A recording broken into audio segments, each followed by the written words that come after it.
Brought to you by Xander Insurance. Compare rates from top term life insurance companies in seconds at Xander.com. So I come from like a rather poor European household, and being that since a young age, I was kind of told that, hey, when you grow up, you have to be a doctor or a lawyer. And I kind of believed it and still did believe up until a few years ago that that was my only real option. But if we fast forward now, I'm about to turn 22 in a month, and I'm a senior in a community college. I've accumulated already $24,000 in debt. And I don't know if taking out another 100 to 150 for law school makes sense. Right now, for a few numbers, so I work part-time while in college. I make $20,000 a year, and I'm currently going through a real estate course. So you've been told you have to be a doctor or a lawyer. You don't want to be. And not only do you have to be a doctor or a lawyer, but you would be the one to pay for or be on hook for the debt for obtaining a degree that you don't want to get. And you're asking us what do we think you should do. Correct. I think you should not go into debt for a degree that you cannot afford and don't even want. Let me make sure. You don't want to be a lawyer. Is that what you're saying? If it was free, would you want to be a lawyer? If it was free, I'm kind of unbiased. I have no problem being a lawyer. Like, I have no problem with the job. I don't think it's bad. I don't think it's great. But at the end of the day, my outlook on life is whatever makes the money. I don't know about that outlook. Yeah, I know it's a little skewed. Well, it's so much money. It's so much money to go in with no passion.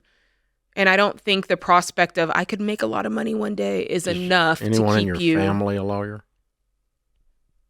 No, my parents are immigrants, and they work paycheck to paycheck. So they kind of So they wanted the good life for you. They wanted you to have the best possible life, and for them, that was Correct. doctor or lawyer. That's the way they saw it. So they have a good heart, but maybe their methodology is bad. Yeah.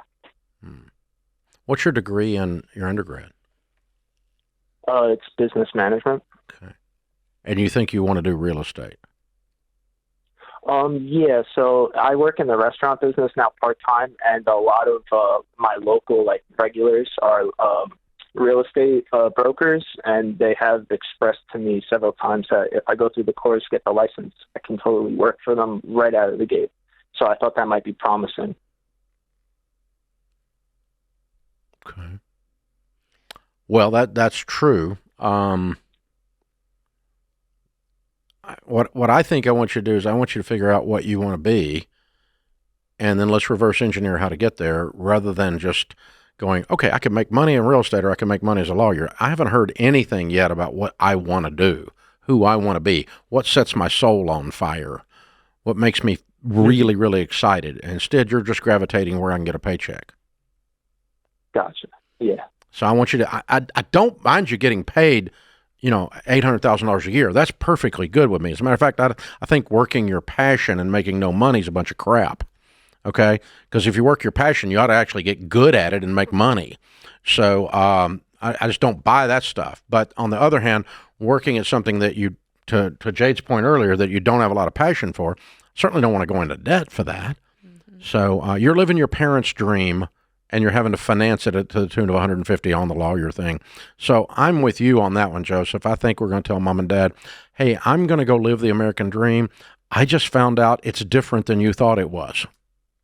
It's not a lawyer. Yeah. And they might push back on you. They likely will, but you're going to have to, that's something that you're probably going to have to power through as an adult now. They want the good things for you. They want good things for you. They're not bad people. They just don't know how to define it. So I'll give you an example, Joseph. My grandpa worked for Alcoa Aluminum in accounting, and when he retired, he was a head cost accountant in Alcoa, Tennessee, okay? And so he had one job his whole working life. I go broke in real estate, lose everything. My grandparents think I'm going to be living in a box on the side of the road, which was pretty close, but not quite. And then I write a little book, and the day my publisher called to tell me that we had just sold the 1,000,000th copy, my grandmother was the next call, and she said, honey, I was praying this morning. I'm worried about you. When are you going to get a real job? Okay? So what that means is my grandmother loved me a lot, and I loved her, and she wanted what was good for me, but her definition of what was good for me was 38 years at Alcoa Aluminum. And meanwhile, I just sold the millionth copy of Financial Peace, okay? And I thought it was doing okay. I had Financial Peace, Granny. But she couldn't get her head around that, even though she wanted good things for me. Mm-hmm. She wasn't bad, okay? But it didn't fit. And that's where you are. Your mom and dad want you to be a lawyer because for them, that's the 38 years at Alcoa Aluminum. That's the great American dream. It's something you can count on. All lawyers make money. All doctors make money. That's what their eyes see, although that's not true. But that's what their eyes see. And so you convincing them may take a while with your success. You may have to become successful before they become convinced that this was a good idea to not go to law school. But I think you shouldn't go to law school. I agree with you. Gotcha. Okay. But I want to honor their hearts because they got good hearts. My granny had a good heart. Okay. And we don't need to be disrespectful, but it's just because from where they came from, that's the definition of success. If you time warped them back to 1950 and you were in small town America in 1950, you need to be a doctor, a lawyer, or a banker. Well, God help you if you're a banker today, but yeah, and that was that was who was in the Chamber of Commerce in the small town and the people that went to the country club, and so that was the definition then. And that's what they've got in their heads is that 1950, 1960 persona. Mm-hmm. So anyway, now let's go on to Joseph. I'm going to send you a copy of Ken Coleman's book, Finding the Work You're Wired to Do. I want you to take the assessment, and I want you to start thinking about what I can do that when I'm 40, the 40-year-old version of you is going to look back at the 23-year-old version of you and thank him. Thank you for doing the soul searching to find out where I can make a lot of money on something that sets my soul on fire. And that's where you need to be, sir. Mm-hmm. And so the answer is probably neither one of these, mm-hmm. but it could be real estate. It's okay. I don't mind real estate. If you do real estate, by the way, it's going to be tough. 22-year-olds selling houses have a problem. You're going to have to grow a mustache because you look like you're 12 and nobody buys houses from 12-year-olds. I know. I got my real estate license when I turned 18. It was hard wearing my disco clothes and show houses, right? So, complete with Mr. T starter kit gold chains. I'm just saying. But, you were wearing gold chains, Dave? Hey, it's disco time, man. Yeah. It's a while back. It's a minute ago. All right. So hang on. We'll send you all that stuff out, honey, and we'll help you out. But your mom and dad are sweet people. They're good people. We're not going to dishonor them. They just want the American dream for you. It's why they fought to get to come here.